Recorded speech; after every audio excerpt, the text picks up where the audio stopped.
We begin with a terrible reminder of how close Iraq may be to the brink of civil war.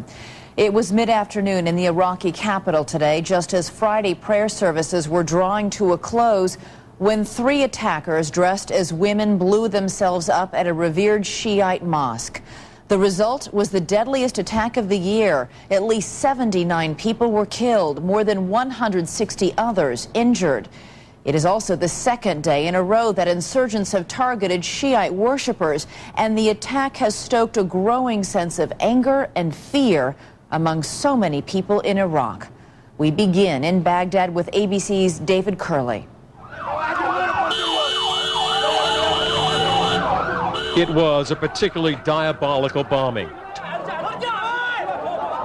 timed for maximum effect, as hundreds of worshippers were leaving this well-known Shia mosque. With so many dead and wounded to carry away, wheelbarrows became gurneys.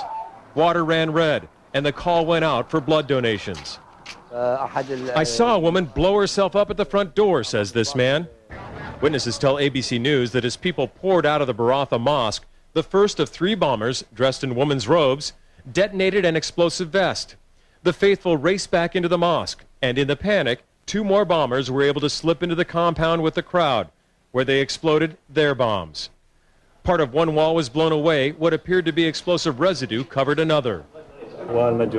My arm was injured, says this man. The government needs to hit these terrorists with an iron fist. The government had received intelligence about possible bombings. In fact, this morning, Iraqis were warned not to gather in large crowds if they went to the market or as they came out of the mosques from Friday prayers. With the goal of igniting all-out civil war, insurgents have recently targeted numerous Shia religious sites. Why this mosque? The imam here is also a Shia political leader and a member of the National Assembly. Despite the rising religious violence, there are hopeful moments. At least one of the men in line to give blood for the Shia victims was a Sunni. I feel honored, he says, to help my injured Iraqi brothers. David Curley, ABC News, Baghdad. And Fareed Zakaria of Newsweek International and an ABC News consultant joins us now and put this attack today in some context. How inflammatory will this be for Shiite Muslims? It's quite dangerous because this is not just a religious site, it's also a political site.